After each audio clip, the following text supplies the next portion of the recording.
यह अनाथ लड़का इतना बदकिस्मत था कि किसी ने उसका नाम तक नहीं रखा। लेकिन जल्द ही उसकी मुलाकात एक डार्क नाइट से होती है, जिसने उसको डीमंस का प्रिंस बनने के लिए बड़ा किया और आखिर में वो राजा बन भी गया। बहुत पहले दुनिया दो हिस्सों में बट गई थी। एक थी आसमान में, जहाँ रोशनी का राज्य था, जिसे एक शाही सफेद बिल्ली चला रही थी। ये बिल्ली एक काली बिल्ली के प्यार में पागल हो गई थी, जो नीचे जमीन पर डार्कनेस के राज्य में रहती थी। और यही से इस कहानी की शुरुआत होती है। पर वीडियो में आगे बढ़ने से पहले चैनल को सब्सक्राइब जरूर से कर लेना, क्योंकि उससे काफी ज्यादा मोटिवेशन मिलती है। तो हमारा मेन प्रोटैगनिस्ट, जिसका नाम पूरे एनिमे में कभी पता नहीं चलता, अपने चोपड़े से बाहर निकलता है और गाँव के एल्डर से मिलने जाता है शिकार के लिए, ताकि वापस आके वो गाँव के लिए कुछ खाना ला सके। एक एल्डर एक्साइटेड हो जाता है कि लंबे समय के बाद उसे कुछ अच्छा खाना मिलने वाला है, लेकिन अंदर ही अंदर वो सपना देखता है आसमान के ऊपर वाले उस दूसरे राज्य में जीने का, जहाँ सभी लोग बिना किसी टेंशन में जीते हैं। नीचे वाले किंगडम के लोग गरीबी और अत्याचार में जी रहे होते हैं। अचानक एक आदमी जो शिकार करने गया था भागते हुए आता है और चिल्लाता है कि खतरनाक मॉन्स्टर्स आ रहे हैं उन्हें मारने के लिए। पर जब तक कोई इस बात को समझ पाता, मॉन्स्टर्स गेट तोड़कर घुस आते हैं और उन बेचारे लोगों पर हमला कर देते हैं। गाँव में अफरा तफरी मच जाती है और हथियार के तौर पर सब जल्दी से कुछ भी उठा लेते हैं जो उनके हाथ लगता है। गाँव की एक औरत उस छोटे लड़के को बच्चों की देखभाल करने की जिम्मेदारी देती है और कहती है कि सब बच्चों को गांव के बाहर एक गुफा तक लेके जाए। गांव पर मॉन्स्टर्स का भयानक हमला होता है और वो लड़का बच्चों को लेकर जल्दी से वहां से निकल जाता है। लेकिन रास्ते में एक बच्चा पत्थर से टकराकर गिर जाता है, जिसकी वजह से उसकी स्पीच स्लो हो जाती है। तभी एक बड़ा सा सेंटीपीड वहां आ जाता है और उस मौके का पूरा फायदा उठाकर बच्चों को निशाना बनाता है। पर तभी वो लड़का फुल एक्शन मोड में आ जाता है और अपना छोटा सा डैगर निकाल के उस डरावने मॉन्स्टर का सामना करने लगता है। लेकिन उस मॉन्स्टर का स्किन इतना सख्त होता है कि उसका डैगर कुछ नहीं कर पाता। वो विशाल सेंटीपीड कई बच्चों को मार डालता है और लड़के के पास सिर्फ 2 भाई बहन बचे रहते हैं। ये समझकर कि ये बीस्ट काफी पावरफुल है, वो तीनों भागने की कोशिश करते हैं। लेकिन जब वो मॉन्स्टर बिल्कुल उनके पीछे होता है, तो वो भाई डिसाइड करता है कि वो अपनी जान कुर्बान करेगा। वो लड़के से कहता है कि उसकी बहन का ख्याल रखे और उसको लेकर जल्दी यहाँ से भाग जाए। आखिरकार वो लड़का एक गुफा तक पहुँच जाता है उस छोटी लड़की के साथ। लेकिन अंत में सेंटीपीड के जहर की वजह से वो लड़की भी मर जाती है और इस हादसे से हमारा लड़का बिल्कुल टूट जाता है। अगले सीन में हम देखते हैं कि रात के समय वो उस लड़की को उठाकर गांव वापस लौटता है, लेकिन हर जगह खामोशी छाई होती है। जहाँ तक उसकी नजर जाती है, सिर्फ उन्हीं लोगों की लाशें दिखाई देती है जिन्हें कभी वो जानता था। वहाँ एक भी जिंदा इंसान नहीं बचा था। बिल्कुल निराशा में वो एक औजार उठाता है और अपने गाँव के लोगों के लिए अकेला एक बड़ा सा कब्र खोदने लगता है। दिन बीतने लगते हैं, जब तक एक दिन एक रहस्यमय सिपाही उस गाँव के पास से गुजरता है और उस लड़के को देख लेता है जो जमीन खोद रहा था। वो सिपाही अपना नाम स्कीयर्स बताता है और लड़के को खाने के लिए रोटी देता है। वो उससे कहता है कि अगर वो ऐसे ही जमीन को खोदता रहा तो बिना किसी मतलब के मर जाएगा। स्कीयर्स उसके पास बैठता है और उसका नाम पूछता है। लड़का कहता है कि उसका कोई नाम नहीं है और जैसे गाँव के लोग उसे बुलाते हैं तुम भी वैसे ही बुला लो। स्कीयर्स को जिस भी नाम से उसे बुलाना है वो उसे बुला सकता है। लड़का स्कीयर्स से पूछता है कि किंग ऑफ डार्कनेस ऐसे खतरनाक मॉन्स्टर को खुल के क्यों जीने देते हैं। तो स्कीयर्स जवाब देता है, देखो बच्चे, किंग के अपने मामले होते हैं और उसे लोगों की खुशी जैसे छोटी चीजों में कोई इंटरेस्ट नहीं है। लड़का फिर से खुदाई शुरू करता है और स्कीयर से कहता है कि उसे अकेला छोड़ दे, क्योंकि उसके लिए ये सब मामूली चीज हो सकता है, लेकिन हमारे लड़के के लिए ये एक जिम्मेदारी है जो उसे करना ही पड़ेगा ताकि गाँव के लोगों को शांति मिल सके। वो कहता है जमीन और आसमान के चक्कर में पड़ने का कोई फायदा नहीं है, क्योंकि आखिर में जब सब एक ही खड्डे में होते हैं तो वो एक जैसे ही लगते हैं। अचानक स्कीयर्स अपनी तलवार उस लड़की की तरफ फेंकता है और कहता है, बच्चे,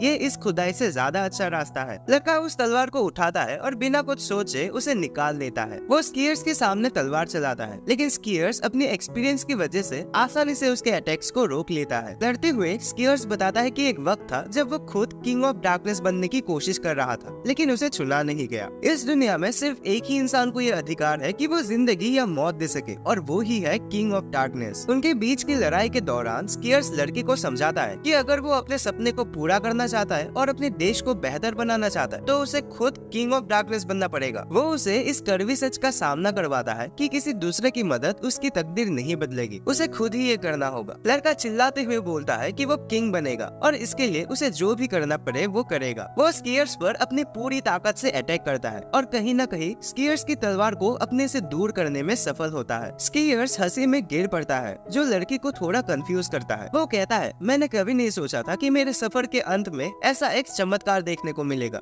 और कुछ ही पलों के बाद स्कियर्स जमीन पर गिर जाता है। लड़का अपने नए मास्टर की चिंता करता है, जो बताता है कि उसका जीवन अब खत्म होने वाला है। स्कियर्स उसे अपने तलवार लेने के लिए कहता है और उसे रॉयल कैपिटल की तरफ जाने का सुझाव देता है, जहाँ उसका एक महल है। वो ये भी रिवील करता है कि वो एक नोबल फैमिली से था और जिसके पास ये तलवार होता है वो उस परिवार का मुखिया माना जाता है। स्कियर्स लड़के से कहता है कि तलवार उठाओ और घोषणा करो कि तुम ही हो प्रिंस ऑफ डार्कनेस, जो डार्क किंग का अगला वंश होगा। स्कियर्स उसे एक सिपाही का जिक्र करता है जिसका नाम है वेलस, जो जरूर उसका ध्यान रखेगा अगर उसने लड़की की स्वॉर्ड फाइटिंग स्किल्स देख ली। स्कियर्स कहता है कि वो काफी समय से बस एक खाली इंसान बन गया है और उसकी डार्कनेस की शक्ति अब कम हो रही है और इसीलिए वो जल्द ही मर जाएगा। वो लड़के से कहता है, ये दुनिया ठीक नहीं है बच्चे, और मैं तुम्हें इसे बदलने का जिम्मेदारी दे रहा हूँ। लड़का स्कियर्स की बॉडी के पास आंसू बहाता है, जो इतनी तेजी से चमक उठते हैं कि स्कियर्स भी हैरान रह जाता है, क्योंकि लड़का तो डार्कनेस में पैदा हुआ था, लेकिन उसके आंसुओं से ऐसे रोशनी का आना अनएक्सपेक्टेड था। जाने से पहले स्कियर्स कहता है, मैं तुम पर भरोसा करता हूँ, और ये सुनकर लड़का अपना एक नया लक्ष्य पाता है, किंग ऑफ डार्कनेस बनने का, और दुनिया को खुश करने का इरादा लेकर वो अपने इस नए सफर पर निकल पड़ता है। इसी बीच बादलों के ऊपर लाइट किंगडम में एक बड़ी सी डार्कनेस की सेना हमला करने को तैयार होती है। लाइट किंगडम की रानी प्रोजेनिटर रून को अपने पास रखना चाहती है, जो सब रून्स में से सबसे ज्यादा शक्तिशाली है। क्वीन आइरिस अपने रून से पावरफुल हथियारों का इस्तेमाल करके एक मैजिकल बीम चलाती है, जो दुश्मनों की ताकत को काफी कम कर देता है। डार्कनेस के मॉन्स्टर्स इस रून को पाने के लिए तड़प रहे हैं, क्योंकि ये उनके लिए बहुत जरूरी है। सबसे बहादुर सिपाही फियोस अपने साथियों के साथ मॉन्स्टर्स के खिलाफ लड़ता है। अपनी रानी और उस रून को बचाने के लिए वो अपनी जान दांव पे लगा देता है। आइरिस की बहन सीमा, जो एक प्रीस्टेस है,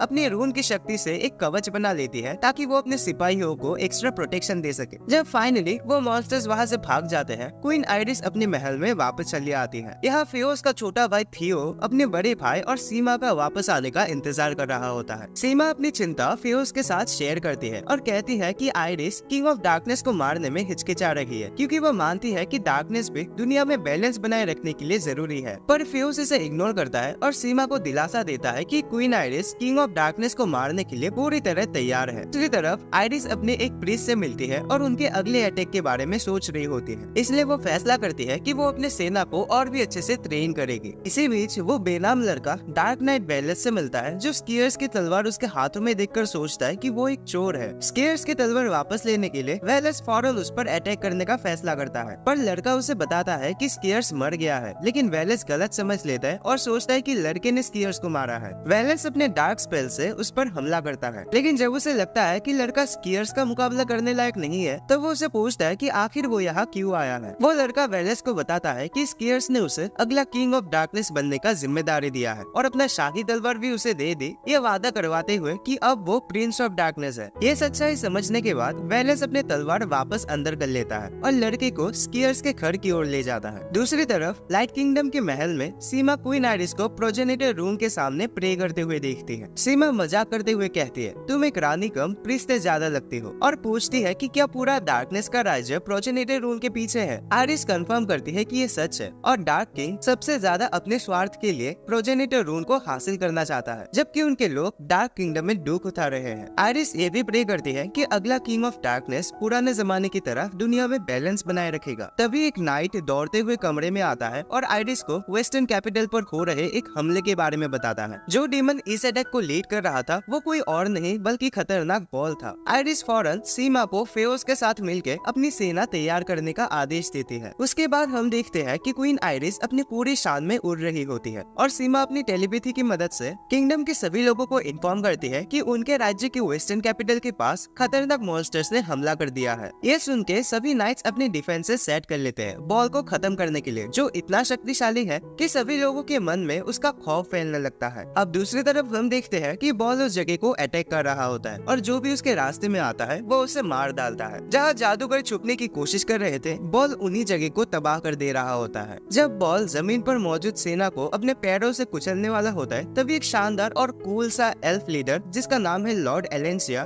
उसे रोक लेता है। एक स्क्वाड जादूगर और सिपाहियों के साथ मिलकर एलेंसिया स्पिरिट्स की ताकत से बॉल पर हमला करने लगता है और उस पर कुछ अटैक भी कर पाते हैं। भले ही बॉल पर इसका कोई असर नहीं होता और वो स्पिरिट्स के साथ लड़ने लगता है। एलेंसिया बॉल की ताकत देखकर हैरान हो जाता है और अपने अगले अटैक के बारे में सोचता है, लेकिन तभी अचानक किंगडम ऑफ लाइट की क्वीन आइरिस लड़ाई के मैदान में आकर बॉल को सीधा चैलेंज कर देती है। क्वीन आइरिस अपनी तलवार को रून की शक्ति से चार्ज करती करती है और बॉल पर अटैक कर देती है, लेकिन बॉल उस अटैक को बर्दाश्त कर लेता है। फिर बॉल अपने एक ही अटैक से सबको धूल में बदल देता है। दूसरी तरफ मेजेस और सिपाहियों की स्क्वाड दो डार्क आर्मी की सेना से मिलती है, जो अपने आप को भागे हुए सिपाही बताते हैं। उन्होंने कहा कि उन्हें जबरदस्ती जंग में धकेल दिया गया था। वो अपने हथियार गिराकर घुटनों पर गिर पड़ते हैं, लेकिन तभी उनमें डार्कनेस की असली शक्ति जाग उठती है और वो उस स्क्वाड पर अटैक कर देते हैं। अचानक और भी सोल्जर्स जो डार्कनेस की शक्ति से प्रभावित थे उस घने जंगल से निकलकर स्क्वाड को घेर लेते हैं। सभी लोग अब कमजोर पड़ने लगते हैं और यहाँ तक कि रानी भी बॉल के सामने बिल्कुल लाचार बन चुकी थी। वो रूल से और शक्ति समन करने की कोशिश करती है, लेकिन एलेंसिया उसे याद दिलाता है कि रूल पर ज्यादा दबाव डालने से खतरा हो सकता है। एलेंसिया रानी को अपनी स्पिरिट्स की सपोर्ट देता है, पर बॉल ये देखकर डिसअपॉइंटेड हो जाता है और इस लड़ाई को छोड़कर चला जाता है। वहाँ हमें पता चलता है कि बॉल असल में सिर्फ एक मजेदार लड़ाई के लिए शहर को तबाह कर रहा था, उसका कोई और दूसरा मकसद नहीं था। सुबह का उजाला छा जाता है और रानी अपने घायल सिपाहियों को देखती है। तभी सीमा वहाँ आती है, जो उसे इस हमले के बारे में अच्छे से बताने लगती है। दूसरी तरफ डार्क किंगडम के और भी राजा महाराजा आपस में लड़ाई कर रहे होते हैं। जब किंग ऑफ डार्कनेस अपने महल में वापस आता है तो वो वेलेस से बात करता है और अपने सपनों के बारे में उसे बताने लगता है, जो कि पूरी दुनिया को अंधेरे से ढक देना है। हाँ, शायद क्योंकि उसे अपने मोबाइल का डार्क मोड कुछ ज्यादा ही पसंद है। वो कहता है कि लाइट किंगडम के साथ मिलके जीना एक पागल सोच है, क्योंकि अपने लक्ष्य को पाने के लिए जो भी उसके रास्ते में आएगा वो उसे मार डालेगा और वो अपने अगले वंश के लिए सफलता की प्रे करता है। जब वेलेस अपने घर वापस आता है तो हमारा वो बेनाम जमीन खोदने वाला हीरो वेलेस के ड्राइंग रूम में बैठा होता है। ऐसा इसलिए क्योंकि वेलेस का काम किंग ऑफ डार्कनेस के जितने भी पॉसिबल सक्सेसर होंगे उनका ध्यान रखना है, और उसी के तहत वो हमारे इस बेनाम हीरो का भी ख्याल रखता है। वेलेस उसे समझाता है कि एक किंग बनने के लिए सिर्फ तलवार चला पाना काफी नहीं होगा, बल्कि ज्ञान की भी जरूरत होगी। वो कहता है कि जो भी बकवास तरीके से बात करता है वो किसी किंग बनने के लायक नहीं है, और इसीलिए उस लड़के को अपने बोलने के अंदाज को सुधारना चाहिए। साथ ही उसे किताबें पढ़नी चाहिए जो उसे एक राज्य को संभालने की जरूरी जानकारी दे सकती है। वक्त के साथ